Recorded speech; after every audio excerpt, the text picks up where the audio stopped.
What's up, everybody? It's the Digital World Podcast, and we got some interesting information to get into, so let's get right into it. Now, George Gammon posted this, and the reason I'm going to start off with this is because it's going to lead us down a little path, and I want you to ask yourself questions and really think about excuse me, think about the idea of what are the possibilities, okay? Now, he asks, will we go from pestilence lockdowns to climate change lockdowns? The reason he says this is in reaction to uh, Treasury Secretary Janet Yellen's comments saying that the climate change poses a tremendous risk to our country's stability. And again, I want to reiterate, this is not about whether you believe it exists or not. We're simply talking about what are the possibilities that may arise or consequences that may arise from a transition from a pestilence lockdown to a climate change lockdown.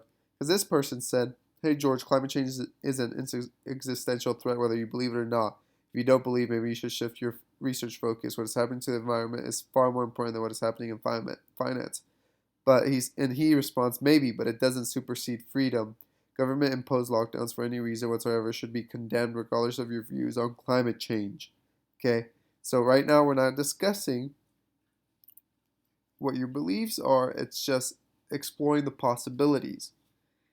And I want to show this, and this is one of the many examples, but I want to show how the OCC is exploring how they can improve domestically or internationally the risks associated with climate change. It says here those risks can arise in many ways, including contexts that relate to climate change, either because of physical conditions or climate-related transitions in business and other environments.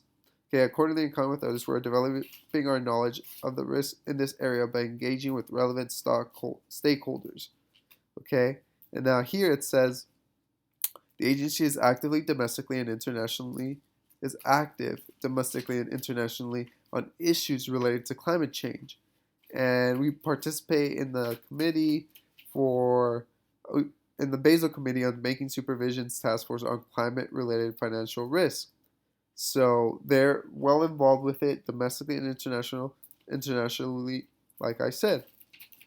Now, and they're not alone, okay? There are many institutions who are trying to become climate friendly, and it's just part of the narrative right now. And if it gets to the point where, they say it's a national state of emergency, are they gonna do another lockdown? And what does that mean financially? Okay? Now, I have shown this clip before of Augustin Carson's, the head manager of the BIS, and he was talking about being the to have finality, liquidity, and a lender of last resorts.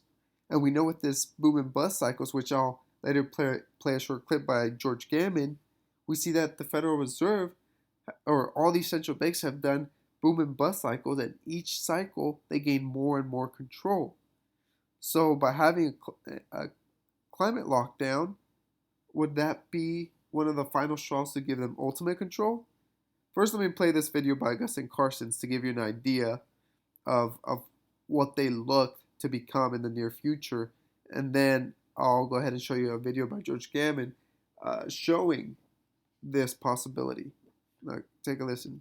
We have a very broad history of many different private efforts to come with private money to compete with central bank money. And at the end, what I described in my presentation is what happens.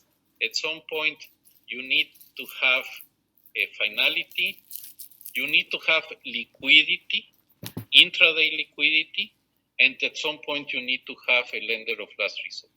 You don't have that in many privately created currencies, and that at some point can be a problem.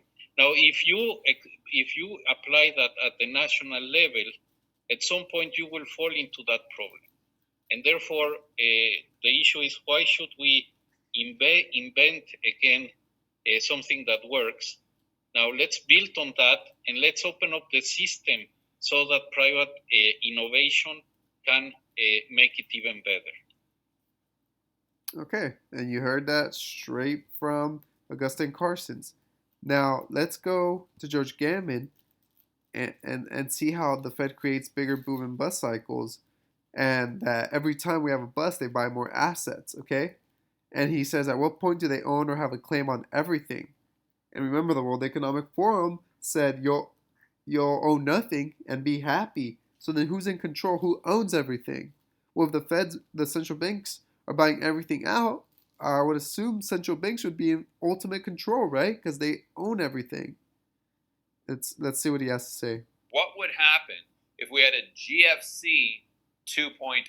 What we should have had back in March if the Fed and the government would not have stepped in and taken all of these artificial measures to prop up the market. Going back to 2008, if you recall, the automakers got absolutely destroyed to the point where they had to receive bailouts or they would have gone bankrupt.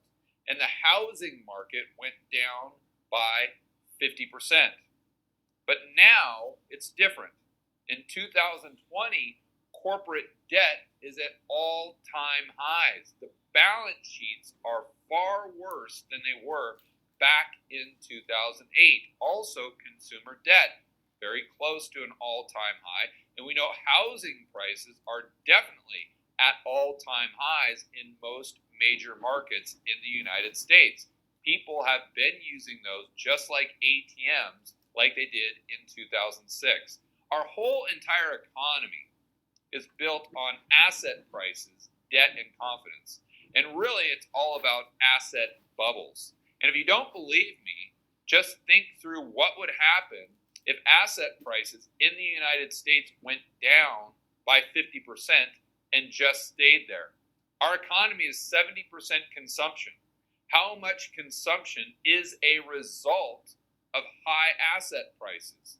I would argue a good majority of it. So if a lot of these corporations were going bust and the average Joe was losing their home because they couldn't afford to make the payments, then that would give an opportunity for the Fed to come in and buy up those assets to once again try to prop up these markets. What would... And he couldn't have explained it any better. And I think that's something to watch for, because if we have something where the central banks with digital currencies become the ultimate liquidity and lenders of last resort, that could lead to serious freedom issues, which, I mean, there's a list of them. But here, I hope that I have set the foundation for you to start thinking about what, a transition from a pestilence lockdown to a climate change lockdown would look like, and if that could create a bust and we see central bankers come in and buy up all these asset prices. So, hope this episode has brought you some value. Like and subscribe. What would a bust cycle look like if we entered a climate lockdown? This is the Digital World Podcast, and I'll see you in the next episode.